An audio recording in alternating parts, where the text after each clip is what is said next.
The airlock hissed open, and Hana stepped into the mineral processing bay with her equipment pack strapped to her chest and something else strapped to her back. The something else made small sleeping sounds that nobody was supposed to hear. 3 weeks had passed since the shuttle accident. 3 weeks since they told her that her husband's body would be sent back to Earth in a sealed container. 3 weeks since she realized she had two choices: quit her contract and go home broke, or figure out how to keep working with an 8-month-old baby on a mining station, 47 light-years from home. The next transport rotation wouldn't come for 6 months. 6 months of sitting in her quarters with no income, watching her savings disappear, or 6 months of work if she could just make this plan succeed. Hana had spent 5 days designing the carrier. It distributed Suri's weight across her shoulders, back, and hips. The baby could sleep comfortably for up to 4 hours. The whole thing fit underneath her work suit if she adjusted the sizing. From the front, she looked normal. Maybe a bit thicker around the middle, but nothing obvious. She walked to her workstation and began calibrating the seismic sensors. Her hands moved through the familiar routine while Suri breathed softly against her spine. The baby had been fed an hour ago. She would sleep for at least 2 more hours if Hana stayed lucky. Across the bay, Jiho Kim stood at the main console. He was the station coordinator, which meant he saw everything that happened in every sector. His eyes flicked toward Hana, then away. He turned back to his screens and said nothing. Unipark entered the bay carrying medical supplies. The medic moved quietly through the station, always watching, rarely speaking. She passed close to Hana's workstation, close enough to hear the soft baby sounds, close enough to see the strange bulk under Hana's suit. Yuna's eyes met Hana's for just a moment. Then she nodded once and continued walking. The morning shift continued. Hana completed 3 sensor calibrations and updated 2 geological surveys. Her productivity was normal. Better than normal, actually, because she couldn't afford to slow down or make mistakes. Every movement had to be careful. Every task had to be perfect. Thalvin arrived at noon. The Vexian chief of operations moved on 6 legs, his insectoid body clicking across the metal floor. His compound eyes could see heat signatures and motion in ways human eyes couldn't.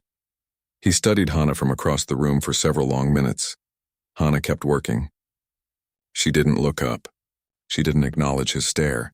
She just focused on recalibrating the drill alignment systems while Suri shifted slightly against her back. Thalvin made a sound like wind through hollow tubes. His species didn't have vocal cords like humans, but they could produce sounds that translator units converted into words. "Efficiency levels acceptable," he said to Jiho. "Continue current operations." He left without saying anything else. Hana exhaled slowly. She hadn't realized she'd been holding her breath. The afternoon brought new challenges. Hana needed to inspect a drill site in Sector 5, which meant climbing down 3 levels through maintenance shafts. The shafts were narrow. They were designed for single workers moving quickly. They weren't designed for someone carrying extra weight. She checked Suri's carrier straps twice. The baby was still sleeping, her small body warm and peaceful against Hana's spine. Hana entered the shaft and began climbing down the ladder. Each rung required careful foot placement. Each movement had to be controlled. Her arms burned with effort. Her back ached from the uneven weight distribution. Below her, she heard heavy footsteps.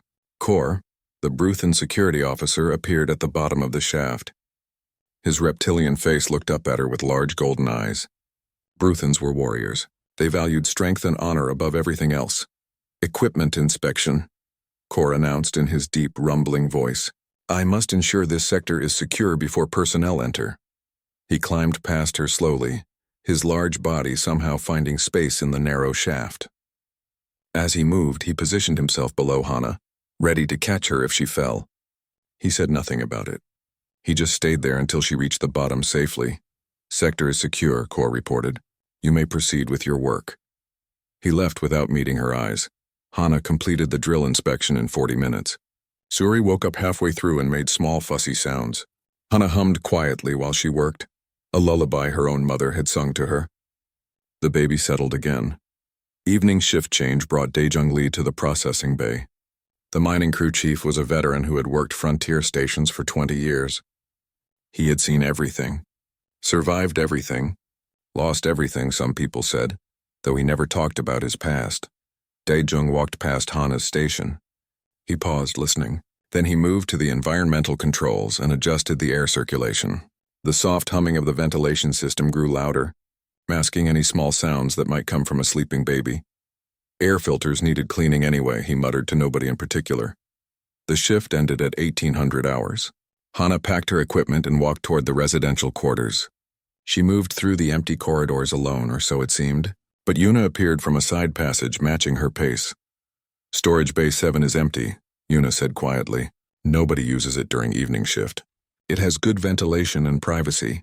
Why are you telling me this? Hana asked. Yuna glanced at Hana's back. Medical regulations require me to perform wellness checks on all station personnel and their dependents. Official policy. I would hate to file a report saying I couldn't locate someone for a required examination. She walked away before Hana could respond. 20 minutes later, Hana sat in Storage Bay 7 while Yuna examined Suri. The baby was healthy, perfect weight, no signs of stress or illness. Yuna worked quickly and efficiently, her hands gentle on the small body. She's doing well, Yuna said. Better than expected for station environment. You're taking good care of her. I don't have a choice, Hana replied. You had a choice. You could have quit and gone home. Yuna packed her medical supplies. Instead, you're carrying her through maintenance shafts and drill sites. That takes a different kind of courage. It's not courage. It's survival. Same thing sometimes. Yuna stood to leave. Storage Bay 7, same time tomorrow. For the wellness check, Hana returned to her quarters with Suri fed and content. She logged her daily reports and reviewed tomorrow's assignments. Her hands shook slightly from exhaustion. Her back ached from the carrier's weight. But she had made it through one full shift, one shift down, 120 more until the next transport rotation. She could do this. She had to do this. In his office, Jiho reviewed the day's incident reports. 0 accidents, 0 violations, 0 complaints. He saved the file and allowed himself a small smile. His crew was good at pretending not to notice things. Tomorrow would be the same. And the day after. And the day after that, the team would keep pretending. And Hana would keep working. And nobody would say anything about the small sleeping sounds that sometimes echoed through the processing bay when the ventilation system ran quietly. 4 weeks had passed since Hana returned to work with Suri on her back. The secret that everyone knew but nobody mentioned had become routine. The station operated around it like water flowing around a stone. Dae-Jung Lee had started taking his breaks near whatever sector Hana worked in. He never spoke to her during these breaks. He just sat there, drinking coffee and reading reports. Close enough to help if something went wrong, far enough away to maintain the illusion that nothing unusual was happening. Yuna continued the wellness checks in Storage Bay 7 every evening. Suri was thriving.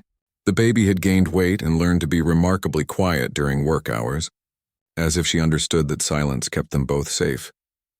Thalvin tracked Hana's productivity metrics with his typical Vexian precision. The numbers confused him. Hana's output had increased by 12% since she returned to work. She completed geological surveys faster than before. Her error rate had dropped to almost 0. By every logical measure, the additional weight and responsibility should have decreased her efficiency. Instead, the opposite had occurred. Velzara, another Vexian engineer and Thalvin's clutchmate, noticed this too. She couldn't understand it. In Vexian society, offspring stayed in protected nurseries until they reached maturity. Parents visited them during designated times. Work and child rearing remained completely separate. The idea of carrying a helpless infant into dangerous work environments made no sense to her analytical mind. The human is behaving irrationally, Velzara said to Thalvin during their evening data review. She puts both herself and her offspring at constant risk. Yet her performance improves. This violates basic survival logic. Perhaps human survival logic operates differently, Thalvin replied. He didn't fully understand it either, but he had worked with humans long enough to know that their behavior often defied standard analysis. The fragile balance shattered on a Tuesday morning during the 5th week. The emergency alarm screamed through every sector. Red lights flashed along the corridors. Jiho's voice boomed over the station-wide communication system. Critical malfunction in Sector 7. Mining drone has destabilized excavation tunnel. All personnel evacuate the area immediately. Engineering teams report to emergency stations. Hana was in Sector 4 when the alarm sounded. She checked her position monitor. Sector 7 was 3 sections away. The access point to the damaged tunnel was closer to her location than to any other qualified engineer. She looked at the route map. 2 corridors. 1 airlock. 15 minutes to reach the access point if she moved fast. Shuri stirred on her back, woken by the alarm. The baby made a small questioning sound. "It's okay," Hana whispered. "Stay quiet for Mama. Please stay quiet." She grabbed her emergency repair kit and ran. Jiho's voice filled her helmet comm. "Hana, what's your position?" "Approaching Sector 7 access point. I can reach the tunnel faster than anyone else." "Negative. Wait for backup. That tunnel is unstable. No time. If that drone's power core breaches, it'll collapse everything." "I'm going in." She reached the airlock. Warning lights flashed yellow and red. Toxic gas levels were rising in the tunnel, structural integrity at 60% and falling. The mining drone had wedged itself into a support beam, and its power systems were overloading. Hana sealed her helmet. She checked Suri's carrier one more time, making sure the baby had enough air circulation. Suri watched her with wide, dark eyes. The baby didn't cry. It was like she knew something important was happening. "Good girl," Hana whispered. "Just a little longer." She entered the tunnel. The passage was dark except for emergency lighting. Dust filled the air, making it hard to see. The walls groaned around her. Every few seconds, small rocks fell from the ceiling. The tunnel wanted to collapse. It was only a matter of time. Hana found the drone 30 meters in. It had crashed into a primary support beam during its automated mining routine. The impact had damaged both the beam and the drone's power core. Coolant leaked from ruptured lines. The core temperature was rising steadily. She opened her repair kit and got to work. First, she had to stabilize the power core before it exploded. She rerouted the energy flow and shut down non-essential systems. The temperature reading slowly decreased. Suri shifted on her back, uncomfortable in the cramped space. Hana adjusted her position carefully, keeping the baby as still as possible. Next, she needed to free the drone from the support beam without causing further damage. This required precision cutting with a plasma torch. One wrong move would weaken the beam further and bring the whole tunnel down on top of them. Hana's hands stayed steady. She had done this kind of repair 100 times before, but never with her daughter strapped to her back. Never with toxic gas warnings flashing in her helmet display. Never with a tunnel that might collapse at any second. 2 hours passed. Then 3. Then 4. Her arms ached. Her back screamed in pain from holding awkward positions. Sweat dripped into her eyes. Suri remained quiet, pressed against her mother's spine. The baby seemed to understand that silence was survival. Finally, the drone came free. Hana guided it away from the support beam and activated its emergency transport mode. The drone would roll itself back to the surface automatically. She reinforced the damaged beam with temporary supports. It wouldn't hold forever, but it would hold long enough for a proper repair crew to arrive. Hana turned to leave and found the entire engineering team waiting at the tunnel entrance. Jiho stood at the front, his face visible through his helmet. Behind him were Daejung, Yuna, Thalvin, Velsara, and Kor. They had all come. They had been waiting for 4 hours. Nobody spoke as Hana walked out of the tunnel. She passed through the airlock and removed her helmet. Suri immediately began to cry, finally releasing the tension she had held for so long. Hana pulled the baby from the carrier and held her close, murmuring soft reassurances. Velsara stepped forward. The Vexian's compound eyes focused on Hana with an intensity that felt almost aggressive. "Explain your behavior," Velsara demanded. "You risked not only your own survival but the survival of your offspring. This is irrational, unacceptable. By what logic do you justify such actions?" The tunnel around them went silent. Even Suri's crying quieted to small hiccups. Hana looked at Velsara directly. "I'm not risking her. I'm showing her what it means to survive. To keep going when everything wants you to stop. She'll need to know that someday, and I'm the only one who can teach her. This is not teaching. This is endangerment. In your species, maybe. In mine, we don't separate survival from living. We don't hide our children away until they're strong enough to face the world. We bring them with us. We show them the world while we protect them from it. That's how humans work." Velsara's mandibles clicked in confusion. "But the risk is mine to take," Hana said firmly. "She's my daughter. My responsibility. My choice." Daejung turned away. His shoulders shook slightly. When he spoke, his voice was rough. The drone's fixed. The tunnel's stable. That's all that matters. He walked away quickly, and Hana saw him wipe at his eyes with one hand. Kor stepped forward. The large Bruthan looked down at Hana and Suri. In my culture, warriors once carried their young into battle. This practice ended generations ago. We decided it was too dangerous, too risky. But I remember the old stories. I remember why we did it. He paused. You remind me of those warriors. You have their spirit. Yuna took Suri from Hana's arms. Let me check her. Make sure she's okay. While Yuna examined the baby, Jiho pulled Hana aside. That was incredibly dangerous, he said quietly. And incredibly brave. I need to file an incident report about the tunnel collapse and repair. I understand, Hana replied, preparing for consequences. The report will state that Engineer Choi responded to an emergency situation with exceptional skill and prevented a catastrophic failure. It will recommend a commendation for outstanding performance under pressure. He met her eyes. It will not mention anything else, because nothing else is relevant to the incident. Hana felt tears threatening. She pushed them back. Thank you. Don't thank me. Just keep doing what you're doing. Keep being exceptional. That evening, Hana sat in her quarters with Suri asleep in her arms. Her body hurt everywhere. She was exhausted beyond measure. But she had survived. They had both survived, and the team had stood at that tunnel entrance waiting for her. Not because they had to, because they chose to. Tomorrow she would go back to work. Tomorrow she would carry Suri through another shift. And the team would continue pretending not to notice, while secretly making sure she never had to face any danger alone. That was enough. For now, that was enough. The message arrived on a Friday morning, and it sent panic through the entire station. Galactic Mining Consortium Inspector Boran Thusk would arrive in 6 days for a comprehensive facility review. The message listed his credentials in careful detail.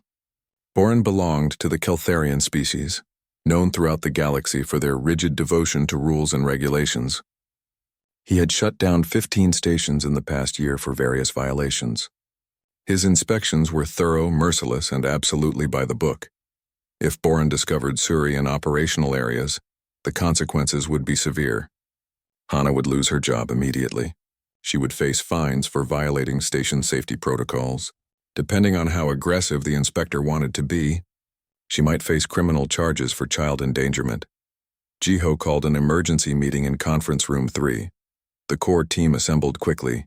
Daejung, Yuna Thalvan, Velsara Kor, and Minho Kang, the station's supply officer. Hana sat at the table with Suri sleeping against her chest. Nobody pretended not to notice anymore.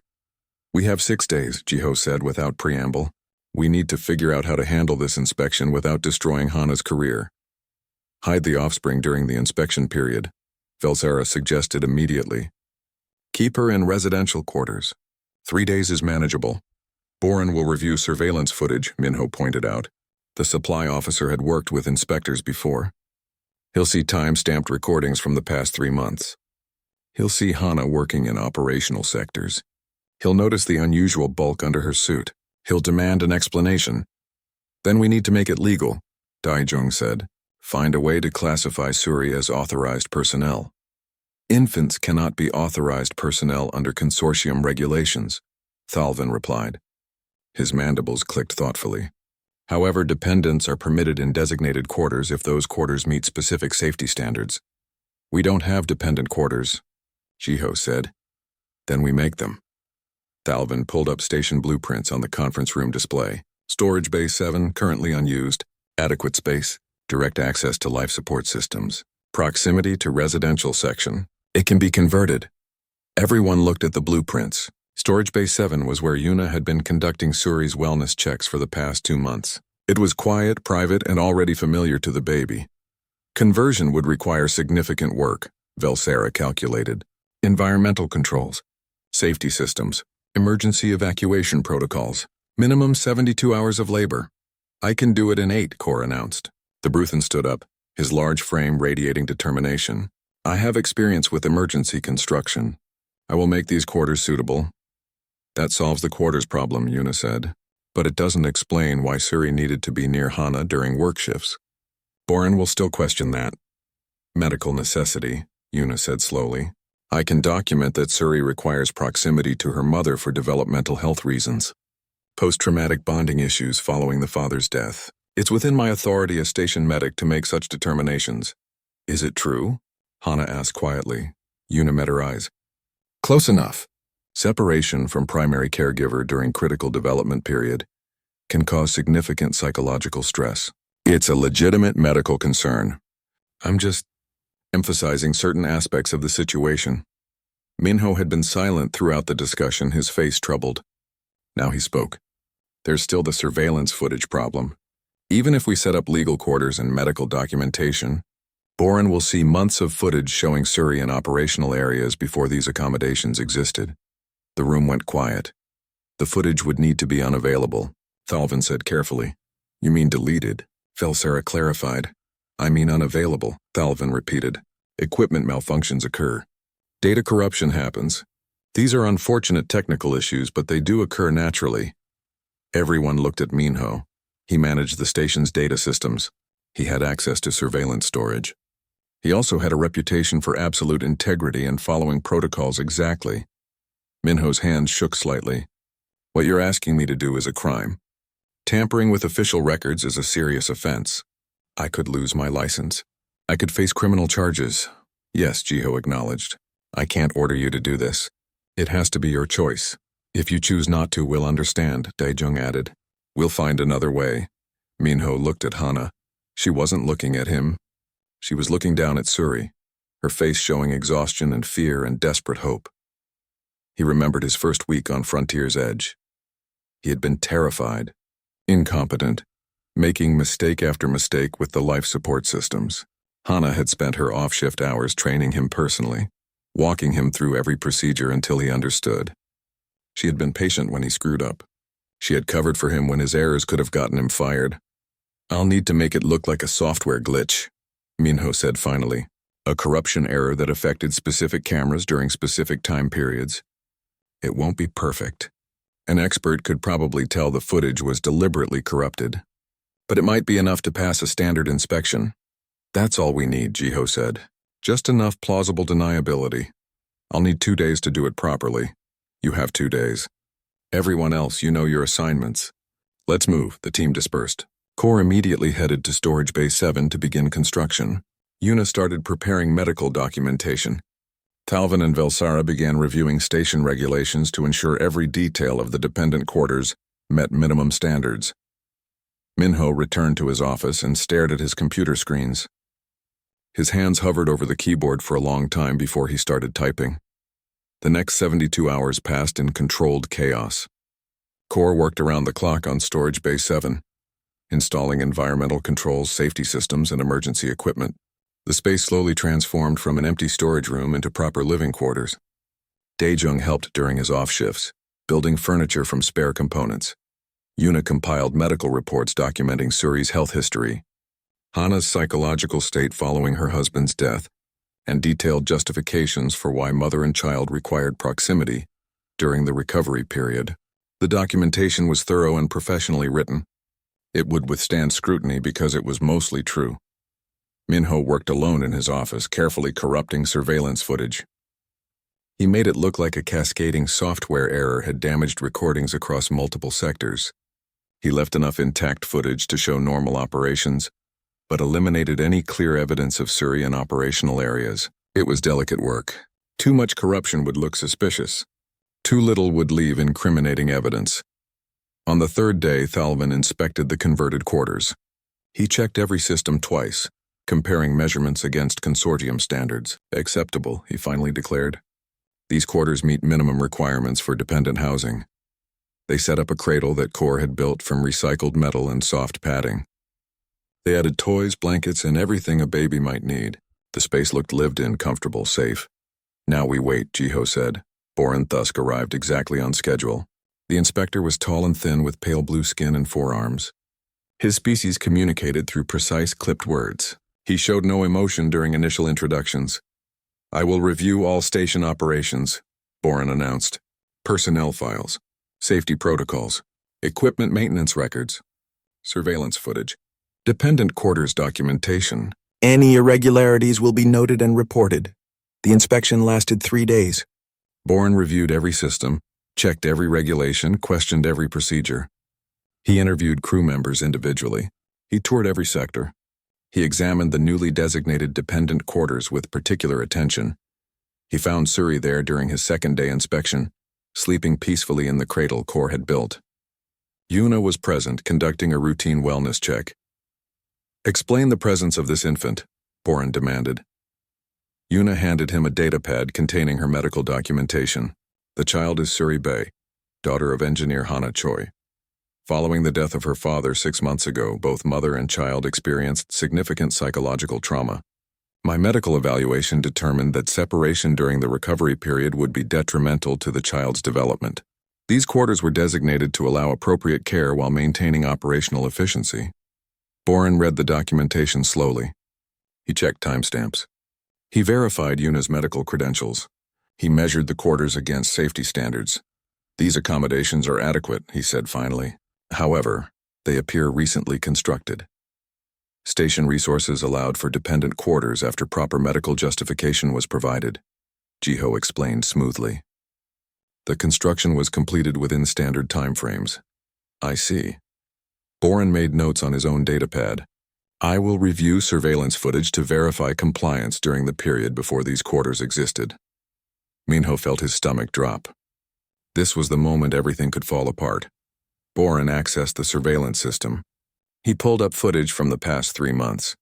The corrupted sections appeared immediately, showing static and error messages. "Your data storage system has significant failures," Boren observed, voice steady.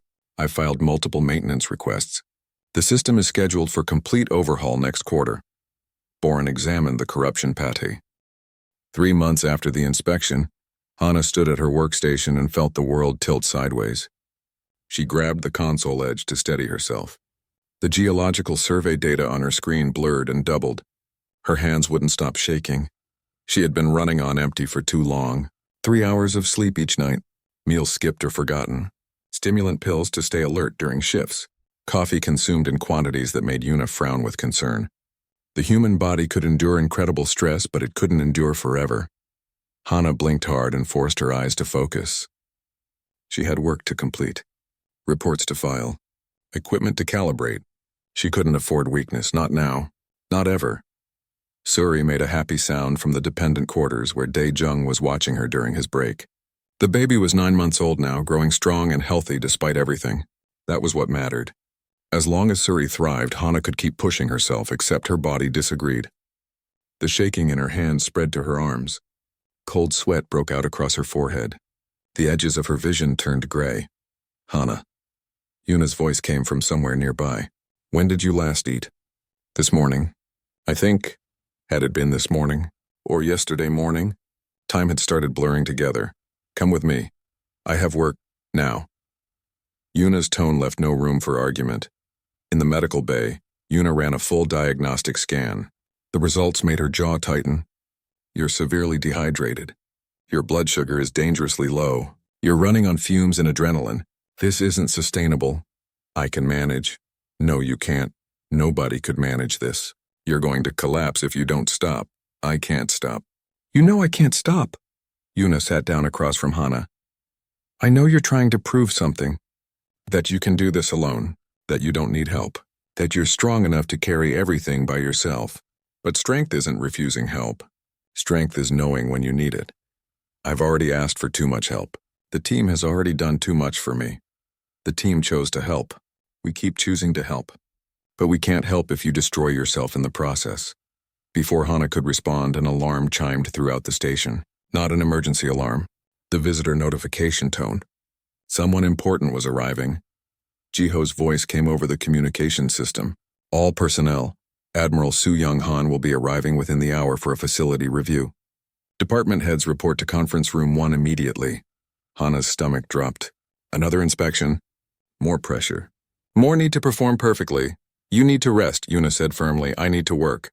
Admiral inspections determine our funding for the next cycle.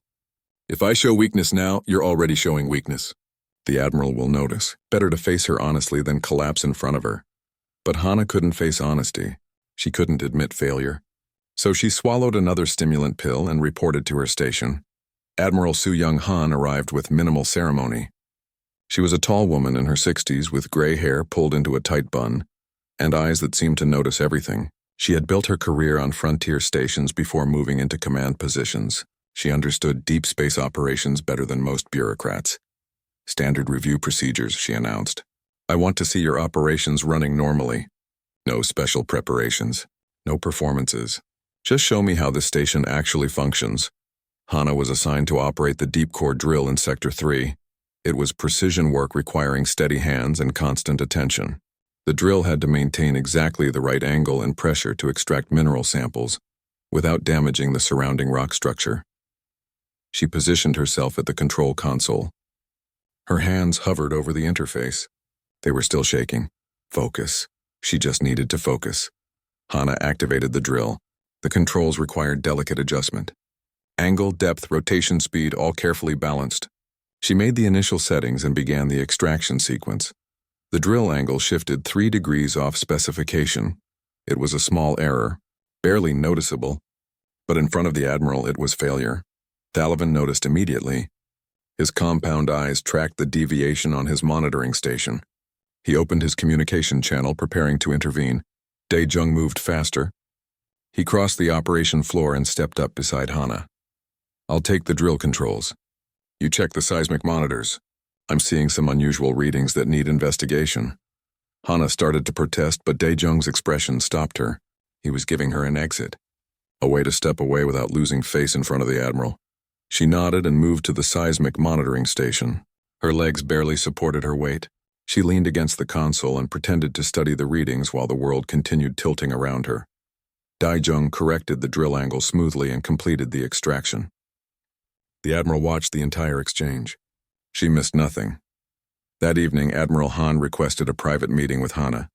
They sat in Conference Room 1 with the door closed. Just the two of them. How long have you been running yourself into the ground? The Admiral asked without preamble. I don't understand. Don't insult my intelligence. I watched you nearly collapse on that operation floor. I've read your personnel file. I know your husband died 6 months ago.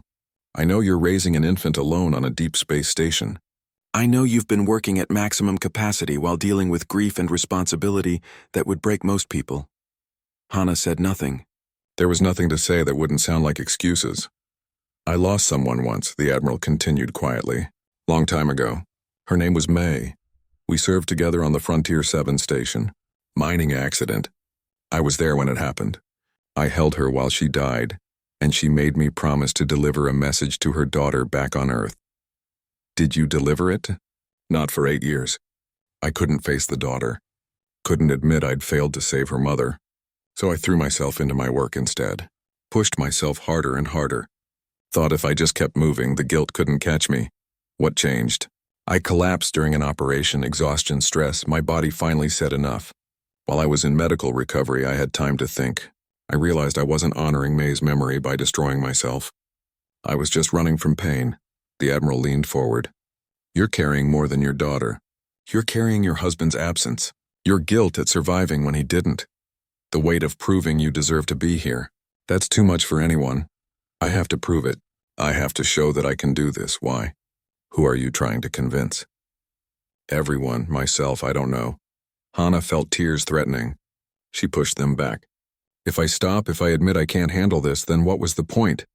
Why did he die while I lived? Why am I here struggling when he's gone? There's no point, no reason. No cosmic explanation. Bad things happen randomly. People die in shuttle accidents. The universe doesn't care about fair. All you can do is survive and keep surviving until it hurts less. Does it hurt less? Eventually. If you let yourself heal instead of tearing the wound open every day. Admiral Han pulled out her datapad and made several entries. I'm authorizing a personnel transfer. Yunji Yang, your sister-in-law, she's been requesting Frontier assignment for months. I'm putting her on the next transport rotation to Frontier's Edge. You don't have to do that. I'm not doing it for you. I'm doing it for Yunji. She needs a good posting. You need support. It's efficient resource allocation. Thank you, Hana whispered. Don't thank me. Thank your team. They've been covering for you, supporting you, making sure you don't fail. They're the reason this station runs so well despite the impossible situation you're in. Most crews would have let you collapse and filed a removal request. Yours kept you functioning. I know. Then honor their effort. Stop trying to do everything alone. Accept help. Let yourself be human. The Admiral stood to leave, then paused. One more thing. That mistake you made on the drill? That's the first error I've seen in your file in 6 months. Most engineers make dozens. You're not failing. You're just finally operating at normal human levels instead of superhuman ones. After the Admiral left, Hana sat alone in the conference room. She put her head down on the table and finally let herself cry. Not quiet, controlled tears. Loud, messy, painful crying that she had been holding back for 6 months. Yoonji Yang arrived on the next transport rotation 3 weeks later. She stepped off the shuttle, saw Hana and Suri waiting, and immediately pulled them both into a tight embrace. You should have called me months ago, Yoonji said. I couldn't. I had to prove I could do this myself. You already proved it. You survived 6 months alone with a baby on a mining station. You kept working. You kept Suri healthy and happy. You did the impossible. Yoonji pulled back and looked at her sister-in-law seriously. Now let someone help you. Please.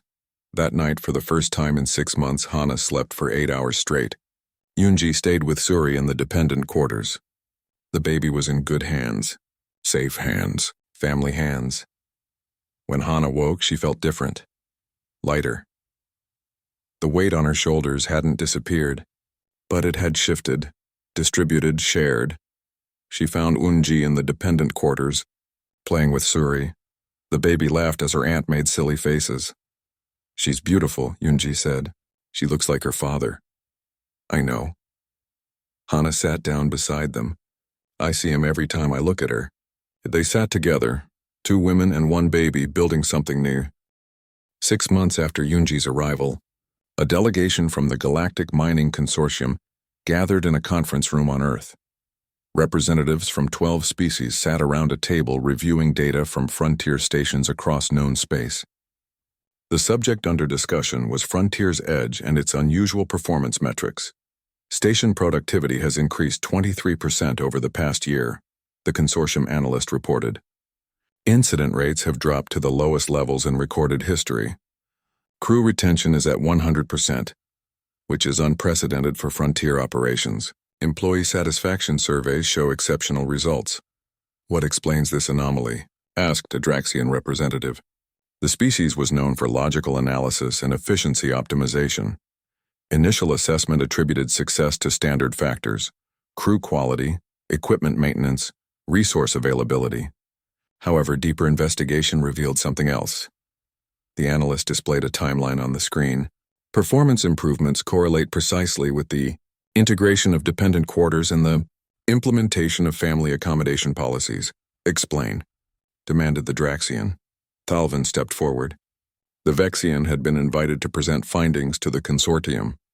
He had spent months analyzing what happened on Frontier's Edge, trying to understand how everything changed. The human engineer Hana Choi returned to work after a family tragedy, Thalvin began. Station policy prohibited her dependent offspring from operational areas. She violated this policy by necessity. The crew discovered the violation. Logic would predict they would report it and remove her from duty. But they did not, another representative observed. They did not. Instead, the crew adapted. They created unofficial support systems. They covered operational gaps. They maintained safety while accommodating an impossible situation. This behavior confused me initially. It appeared inefficient and illogical. Thalvin pulled up more data. However, analysis showed that this adaptation created what human sociologists call collective resilience. Crew members began monitoring each other's well-being. They covered weaknesses without being asked. They distributed stress across the team instead of allowing it to concentrate on individuals. This is simply cooperative behavior, the Draxian said. Many species exhibit this trait, not in this manner. Most species cooperate through formal protocols and hierarchical commands. Humans cooperate through informal bonds and intuitive support. They optimize for collective survival, rather than individual efficiency. The result is a team that becomes stronger under stress instead of fragmenting. Velsara joined Thalvin at the presentation. The other Vexian engineer had struggled to understand human behavior initially. Now she had data to explain what she had witnessed. My species separates reproduction from productivity, Velsera said. Offspring remain in protected nurseries. Parents visit during designated periods. Work and family exist in separate spheres. This is logical and efficient. She paused, her mandibles clicking softly. It is also fragile. When unexpected stress occurs when systems fail, my species has limited adaptation capacity. We follow protocols. When protocols prove inadequate, we fail. Humans do not fail in the same manner. They improvise. They adapt. They carry their offspring into dangerous situations and somehow maintain functionality. This should not work. Yet it does work. Because humans do not separate survival from emotional bonds, these things remain integrated in their psychology. The presentation continued for 2 hours. Talvin and Velsera showed incident reports, productivity metrics, and psychological assessments. They documented how Frontier's Edge transformed from a standard station into an exceptional operation simply by allowing humans to be human. Recommendation, Talvin concluded, implement dependent accommodation policies across all consortium stations with significant human populations. Allow family integration in work environments where safety standards permit. This will improve human performance and reduce turnover costs. This contradicts established safety protocols. The Draxian objected. Current protocols are optimized for non-human psychology. They assume workers perform best when personal and professional lives remain separated. This assumption fails with humans. They perform best when allowed to maintain family bonds during work periods. After extensive debate, the consortium approved new guidelines. Frontier stations could now designate dependent quarters and implement family accommodation policies. The changes were presented as progressive reforms supporting work-life balance. The veterans knew the truth. Humans had forced the galaxy to acknowledge that their way worked. Back on Frontier's Edge, life continued its normal patterns. Hana completed a geological survey in Sector 8, while Suri played in the dependent quarters with Yunji. The baby was 14 months old now, walking with uncertain steps and babbling words that almost made sense. Jiho updated crew assignments in his office.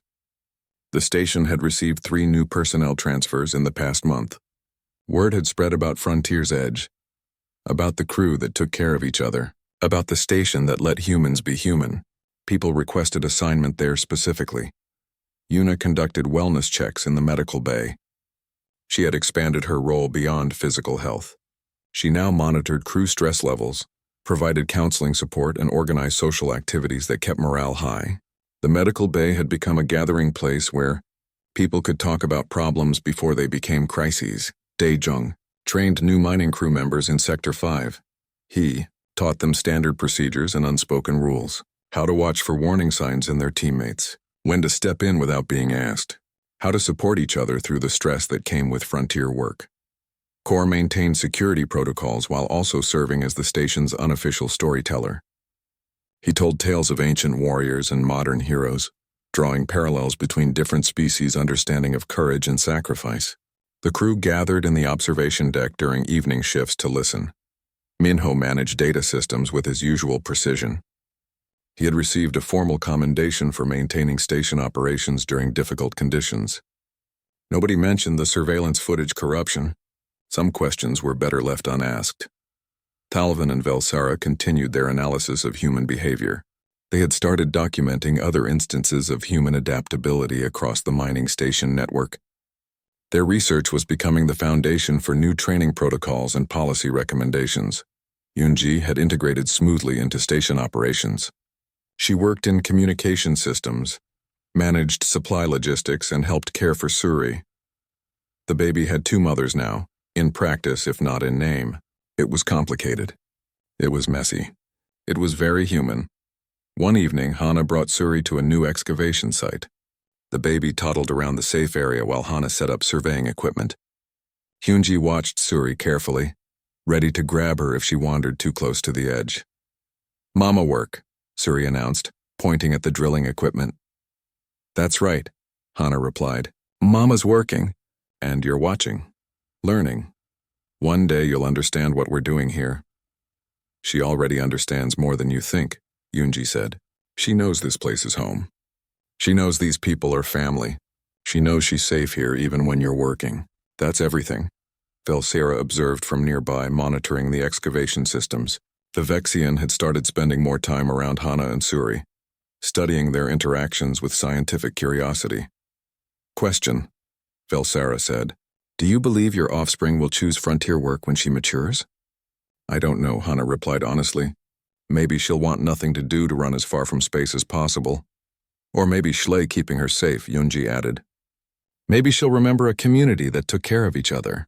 Maybe she'll want to find that again. Either way is acceptable, Hana said, as long as she knows she can choose. As long as she knows she's not alone. That's what matters.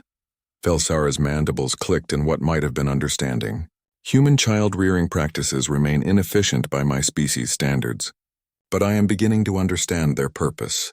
You are not simply raising an individual. You are teaching her how to exist within a community, how to give and receive support. This knowledge becomes survival advantage. We're teaching her to be human, Hana said simply. Yes, and humans survive remarkably well. Later that evening, the core team gathered in the observation deck. It had become their informal meeting place, where they watched the stars and talked about everything and nothing. Suri played on a blanket between them, practicing her walking by moving from person to person. Did you hear? Jiho said. 3 more stations have implemented dependent quarters this month. They're using our setup as the template. They should send Core to help with construction, Daejung suggested. Nobody builds better quarters than him. The large Bruthan made a rumbling sound that might have been a laugh. I would require payment, perhaps in the form of more stories from each station. Every place has tales worth sharing. We're becoming famous, Yuna observed. The station where humans did the impossible. We didn't do anything impossible, Hana said. We just did what we had to do. All of us. That is what makes humans remarkable, Thalvin said. You do not recognize your own exceptional nature. You simply continue functioning under conditions that were